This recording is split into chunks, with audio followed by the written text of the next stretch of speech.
Welcome to the Pittsburgh Dish. I'm your host, Doug Heilman. Looking for a dog-friendly spot for your summer drinking and light dining? We catch up with Abby O'Connell and see where she's convening with her corgi. Looking for some delicious breakfast items to go with your morning coffee? We have just the spot over in Dormont. And why does this chef love the reverse sear method? We'll hear a little bit more about it in our recipe of the week. All that ahead? Stay tuned. This week's episode is supported by Chip and Kale plant-based meals. Find out more about how their service works on their website at chipandkale.com. It's not a subscription, and the menus change frequently. Again, that's chipandkale.com. Now on to the show. So thanks for coming over, and thanks for being on the show. Would you introduce yourself and what you have going on right now in food? Yeah, hi, I'm Abby O'Connell. I run the Instagram page Food is My Savior _PGH. Right now, I am really just focusing on, supporting local businesses. My biggest goal is running a marathon in November. Wow. Yeah. Congratulations. I've never done that. Thank you. It'll be my first one. I did run track at Duquesne, so a little bit of background, but not this kind of distance. And I'll be doing it with Turner's. They're actually a sponsor there. Turner's Dairy, if nobody is living under a rock here in Pittsburgh. Yes, them for sure. Oh. And a few other things I am kind of getting ready for is I'm going to Florida in June to do a CrossFit competition. And there I'm really excited to kind of explore Florida's food scene. But up in Pittsburgh, I am really just excited to get into summer foods and going to a lot of breweries and exploring everything new in Pittsburgh. Yes, absolutely. I'm waiting for those warmer summer months as well. Me too. So Abby, take me back to when you started the food thing you do on social media. Like how long ago and how did it get started? Yeah, so I think I've been saying 5 years, but now it's actually probably closer to 8 years. So a little too long at this point, but it really started when I was in Atlantic City with my mom, and I think we were celebrating her 50th birthday. I took her out to a nice little restaurant, and there was, at this point, not really that appealing of a dessert, but I thought it was beautiful. It had Reese Pieces on top. So I took a picture of it, and she was like, "You love to take pictures of food. Why don't you, put them out there?" I've been seeing that a lot. So I actually started the Instagram that night, and my first picture is still that Reese Piece dessert. Aw. And from that, I just kept posting consistently. I didn't tell any of my friends for a really, really long time because I was kind of embarrassed. Oh, wow. And it just took off then, getting to meet a lot of people that, we still get to do as foodies. And made a lot of friends, Alex, Star, Shannon from the start. And really a lot of them have still been doing this and going strong. Yeah. And so if folks don't know, we're talking about Alex of Alex Eats Too Much, who's also been on the show. Star is known as Gormanberg. Yes, and she does a lot of Table magazine. And then who was the third person? Shannon, who started as Daily Plates. Yes, but Shannon Daily. Has branched into, I think, Revive marketing too. Okay, yeah. So you have been going strong since the nascent days of Instagram, really. Yeah, back when static posts were a thing, and I guess they're still a thing, but that was all you could really do. No carousels, video, all the tough stuff now. So Abby, I am trying to think of the first time that we met, and I think it was through something that Alex Goodstein put together. It was at the Commoner, probably, I want to say 2018 or 19. Yeah. And you're one of the first food friends from Instagram that I really met in real life. Yeah. I have to say, for me, that night meeting all of these other people that are doing the things that we do, it was validating because like you were saying with some of your friends when you started the account, I don't know if I told that many people that I was doing all this Doug cooking stuff at the time. Yeah. So thank you so much for making it welcoming and of normalizing this strange passion we have for taking pictures of our food. I think when we all get together and go somewhere, it's like you said, it's very enlightening too, to like know that there are others out there who appreciate well-plated food. I also think that we're at an advantage in terms of the content that we do create, because we have gone to restaurants together and then we're sitting down and we're having a meal. Yeah. So sure, we took some pictures and, some of them are fun and goofy or up close, all the beauty shots, the lights come out, things like that. Yes. But then we actually sit down and eat the food and talk to one another and have a conversation. And I think that's the best way to connect with other people. I think about other types of influencers, and I don't know if they actually have that opportunity unless they plan a meal out. Yeah, it's sort of so true. Baked into what we do, which is so Definitely. Great. And I think too, with that, we get to oftentimes like meet the owner of a restaurant or the manager, and they get to sit down and have a meal or, talk to you about what they're doing, and kind of gives you a new perspective of the place. It helps you, post about them and give everyone a new perspective. I completely agree. It humanizes them. Yeah. You hear their story.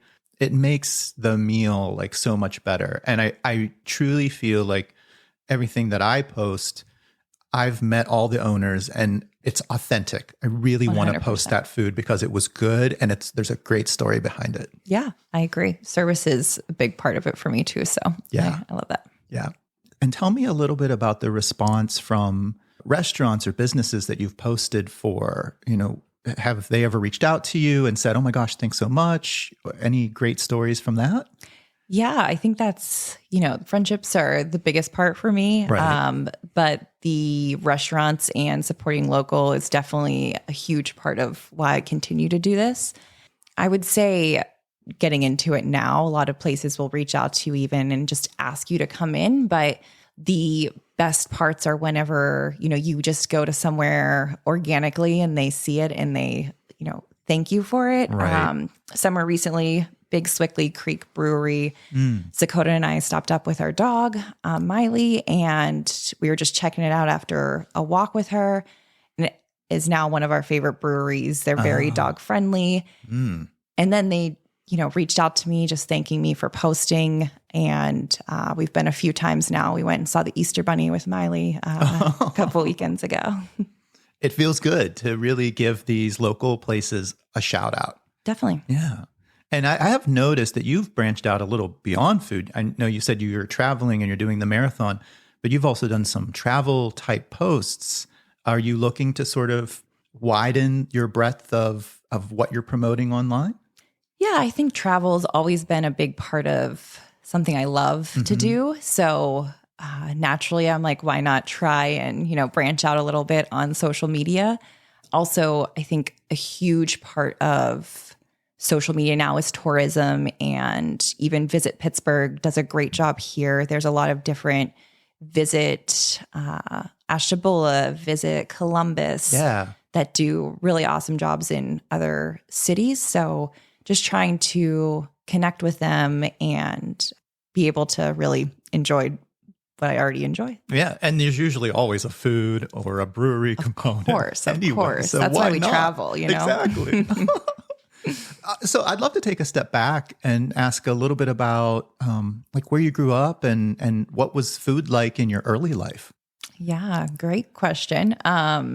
So I grew up in the North Hills area. So lifelong Pittsburgh area. Yes. Okay. Yeah. My mom's from Bellevue. My dad's from the North Hills. Oh. So I'm still a North Hills girl now, but I guess really, we didn't go out to restaurants that often or anything. That's not where the love came from. But my dad, he actually catered for his own corporate catering for a really long time downtown. Wow. Yeah, it was called Jimmy's Corporate Catering. It's no longer, but I used to go into the kitchen there and make pretend soup that was just like water with pepper and random seasonings. And that was really where I started to love food. So and how old would you have been when you're doing that? Probably, starting at like 6 years old, and then started to waitress for him. They had a restaurant downstairs and just really grew my love and frustration with cooking from that aspect. But yeah, now he works at Good Lovin' in the North Hills, still doing catering and everything. So he's been where a lot of my food inspiration has come from. And my mom really had me traveling for a long, long time. So from the beginning, we were doing vacations, trying out great restaurants when we were going to different places. So a little bit of both from my parents. Oh, I love it. Yeah. And do you cook at home much? So, yes. I feel like my feed looks like we're out to eat, every other day. But in reality, we probably only go out to eat 1 to 2 times a week. Well, that's a good skill on your feed. Yes. Exactly. You got to just keep them in the saved spot. Yeah. But yeah, we try to cook. Zakota and I both will argue about who cooks more, but it's really a combined effort at our household. So usually me coming up with different recipes and sometimes just, easy, heat it up. But we like to be a little creative. Oh, and we should say Zakota is... Yes, my fiancé. Oh, we're pointing at rings here. So Zakota is your fiancé, who's lovely. I've met him a couple times when we've gone out to eat. Yeah. And you have a Welsh corgi, and her name is Miley. Yeah. And so that actually led me into a whole other thought of where you guys are going out. I'd love to know, have you found a couple of great places that are dog friendly? I mean, we're also getting into the summer, so a lot of times you can take them to a place that has outdoor space. What is a place or two that you've taken Miley that you've really enjoyed? Yeah, so first, Miley is like my child. I thought I would not be that dog person, but we have 100% become that. Probably the best place that I really love to go is Grist House. They are super dog friendly. They've expanded their brewery inside, outside space. So we go there. It's a good place to kind of socialize her as well. Plus, I love their beer and they always have good food trucks. But what we've found is the Strip District is really a great spot to bring dogs. Really? We go to Aislinn Brewing, which doesn't allow dogs inside, but on those nice summer days, the steps are always a really great spot for us to kind of chill. So we'll start there. Novaria has great coffee along with James Cafe, and they both are super dog friendly. I think I just saw your post for James Cafe. So if you're not looking for a brewery per se, these are a couple of other spots. Yep. Yeah. And nice. The last one there is Kingfly Spirits. Oh, yeah. They have great drinks, but we just found out recently that they're dog friendly as well. So you can kind of do a little dog drink tour around the Strip District. Oh my gosh, that is amazing. Perfect 411 for any of our dog-loving listeners out there. I guess since we're on the subject of this, and you are one of the experts that I know, let's talk about a couple other like fun spots. Have you eaten anywhere in the last, couple weeks that really stood out to you as just a great place or a great new place? One spot that I can think of that's really new to me is Wei Lai. They're in the North Hills area and they do dim sum and they're doing it super well. Very popular on Instagram right now as well. Yes. But it's a good spot to go with a group of friends, get some small plates. You have the spin tables so you can try out a bunch of things. Yeah. That's what it's all about. You kind of want to share. Exactly. Oh. So getting a nice group. I like their hot tea there too. So any service like that is for me. Oh, I love it. And what about, let's keep going round robin. What about like an offbeat place? Maybe like a brunch spot that people don't think about, or a date night spot that people may not think about? Something people don't think about. I would say, I always like to say under the radar. Yeah. There's somewhere in Shadyside called Pasha. Is it on a side street? Yes. Yes. It's on the side street. They have like a little covered patio outside. And we went there last year for brunch actually and had a really great experience. The owner was extremely kind and the food was great along with, very aesthetically pleasing area and whatnot. We also have had dinner there too, which has been really great. I would go for brunch 100%. And if you're looking for a nice little date night spot, I think dinner is always a good option too. Pasha over in Shadyside. And it's got good indoor and outdoor space. It's a Mediterranean cuisine. Yes, you're correct. Yeah. This is Abby O'Connell from Food is My Savior _PGH, and you're listening to the Pittsburgh Dish.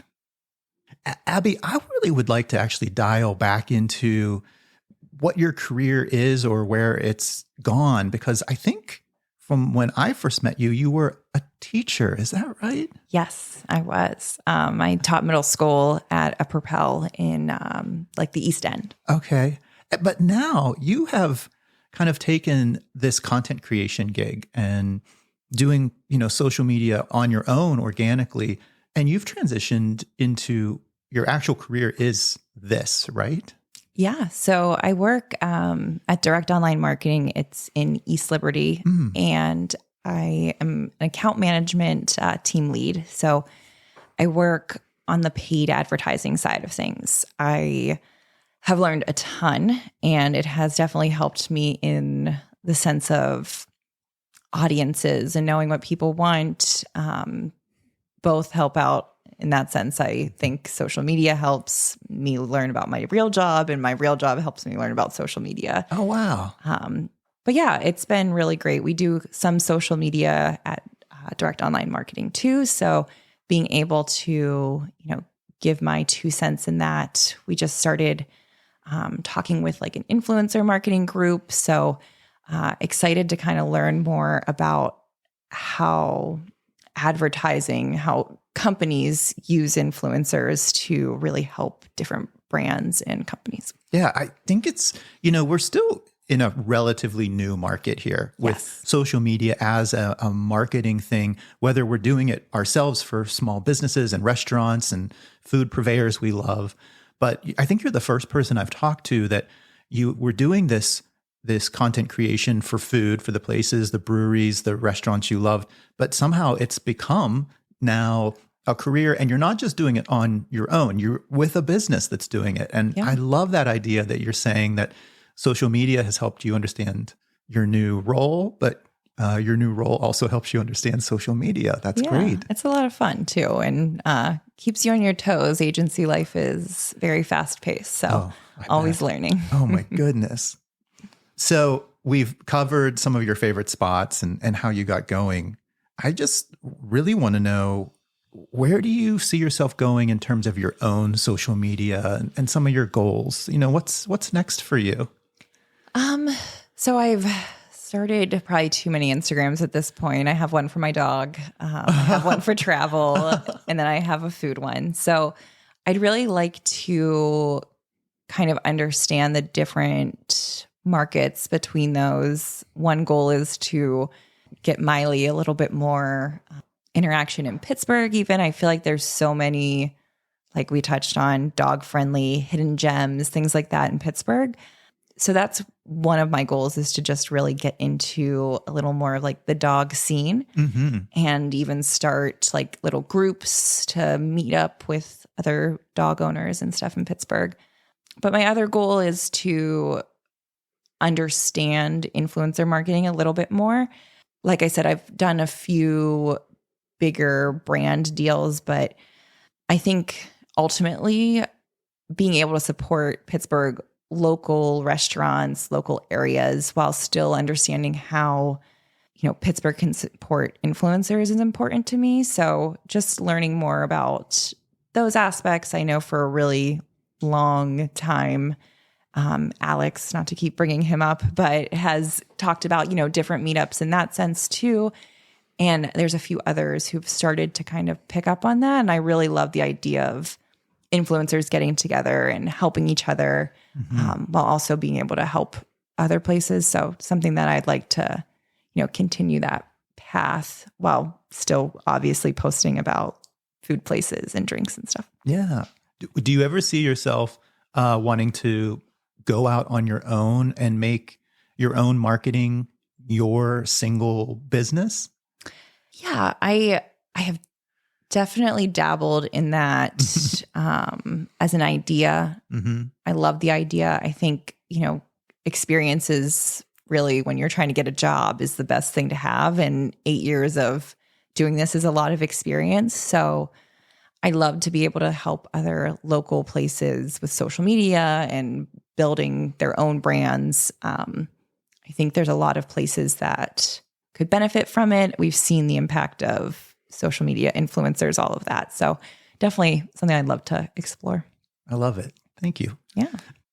So Abby, I would love you to take a moment and promote yourself, like where people can find you if they're not following you now.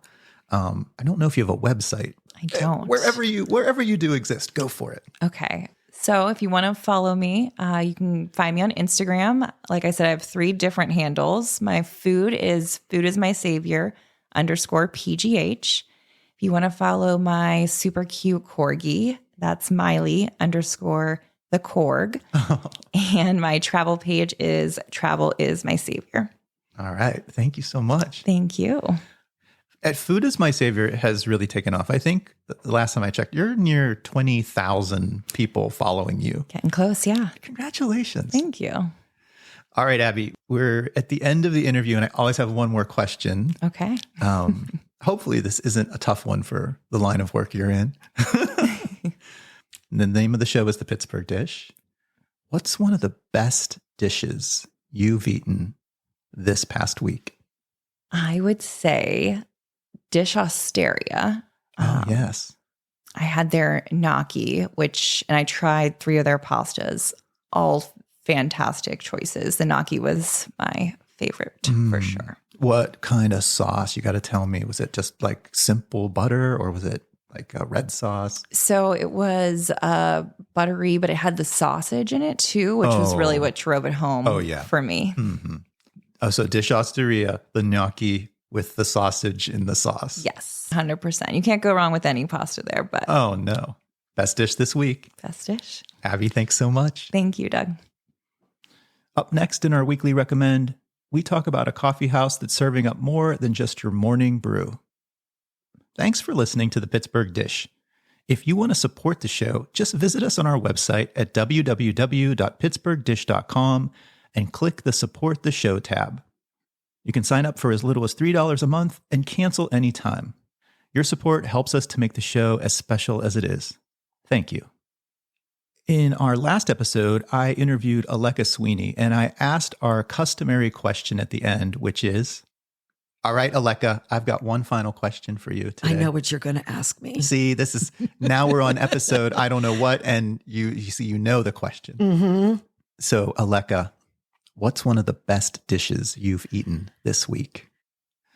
And Alekka recalled a great pastry from Nosh and Curd, but halfway through our conversation, she had a dead stop and then brought up Potomac Station Coffeehouse and her breakfast bake.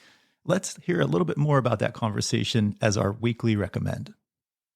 Oh, no. I've got something else. Potomac Coffeehouse. Potomac Station. Yes. And coffee shop. Potomac Station and Coffeehouse. Yep. Okay. It's right like Potomac and almost not Liberty Avenue. This is going into the South Hills, yes. Right? Mm-hmm. I have zero sense of direction. I will have to look. I know them on Instagram. I haven't been there yet. They had this it looked like a muffin, but not really. But it was shallots and chives, I think, and cheese and bacon. In this muffin. It looks like a sphere. He called it a bake. The mystery thing. Mystery Potomac coffee shop, cheddar, shallot thing. Go get it. Go get it. It looked like a mini cake. Oh. But that had the consistency of a muffin. Oh, so it's like probably just like a savory, like extra big muffin. Yeah, it was really good. Oh. But they are known for their cinnamon rolls. Sounds delicious. It was good. Chef Alekka Sweeney, thank you so much. Thank you, Doug. That's Potomac Station Coffeehouse in Dormont. You can follow Potomac Station Coffeehouse on Instagram at Potomac_Station_CH. In this week's recipe, we talk about the reverse sear method for a steak, which really means starting your steak off in a low oven to bring it up to temperature internally before finishing it on a ripping hot cast iron pan or a grill. Our recipe of the week is submitted by Chef Jon Lloyd for a reverse seared flank steak with a mint chimichurri. Let's give him a call and learn a little bit more about him and this dish. Hey, is this Jon? Yes, it is. Oh, how are you? I'm doing well. Thank you so much for this amazing looking recipe this week.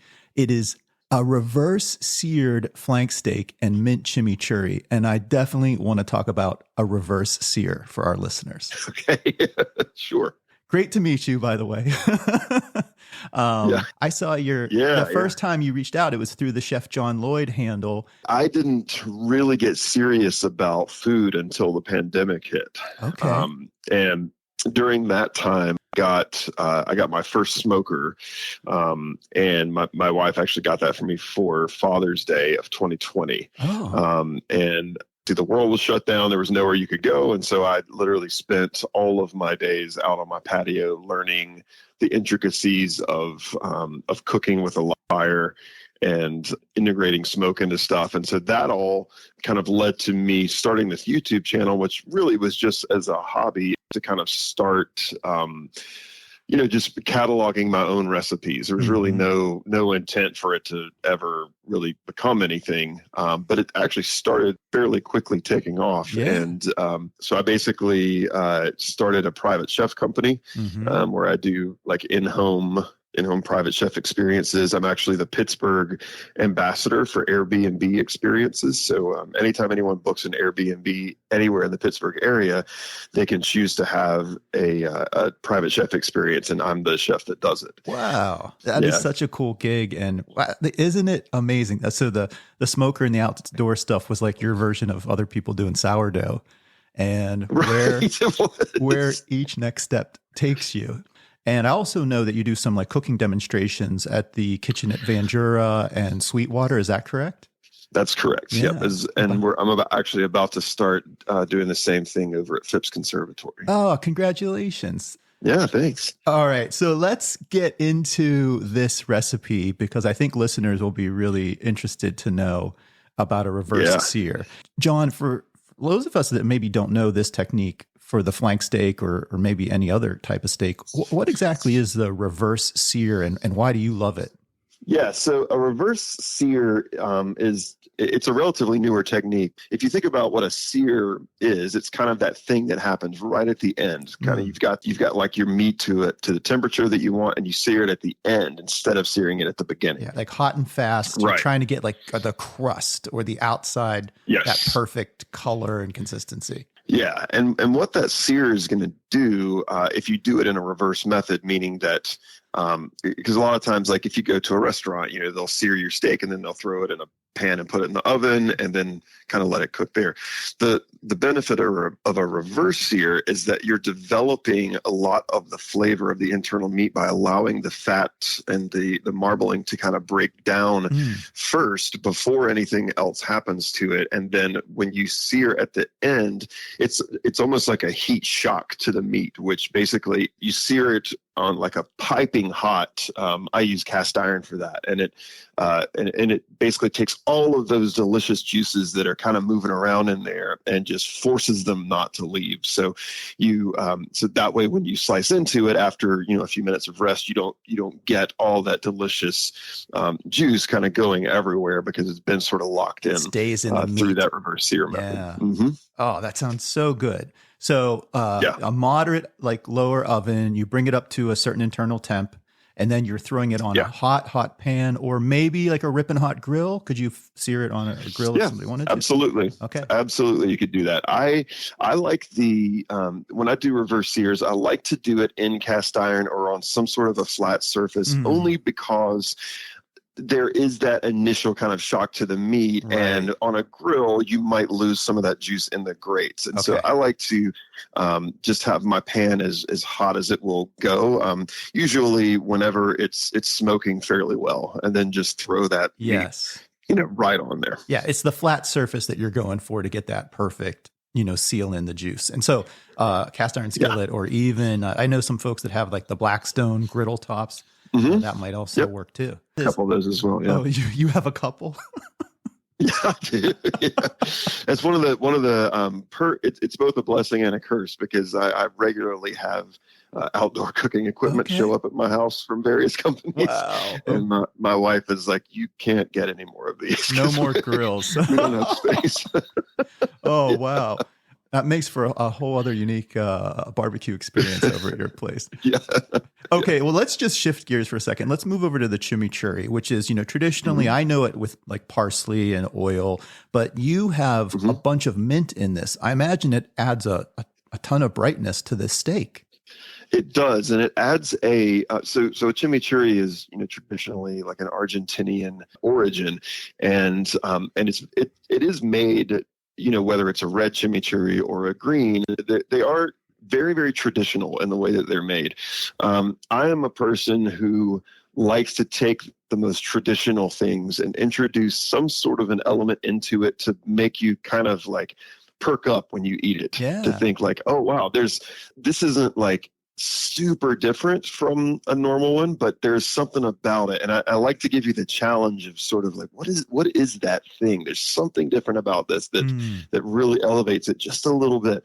And for me, through trying different chimichurris over the course of the years, and being a huge fan, mint was that thing for me. So it does give it a brightness. It gives it a little bit of a lift, so that and the mint, the mint is sort of finishes. So when you're tasting the chimichurri, you don't actually get the mint until it's kind of sat on your palate for a second. So it's a very interesting component to add. But after I did it a few times and kind of perfected it on my own, really no going back to any more traditional methods for me. Wow, it sounds super refreshing for even summertime grilling, and it sounds like it does have all of those flavor notes that just like rounds out that finish. I love it. Jon, if people want to follow you for getting you to be their own private chef, how can folks find you? Yeah, so there's a number of different ways. People can book me directly and find out information on my website, which is just chefjonlloyd.com.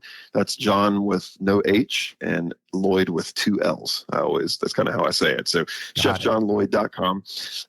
It's the same on Instagram and Facebook, so you can find me at those 2 handles as well, on Facebook. And then I'm also, if you have any friends or family that are coming in and staying at an Airbnb, I'm the Pittsburgh ambassador for that as well. So they could book a private experience with me directly through the Airbnb website.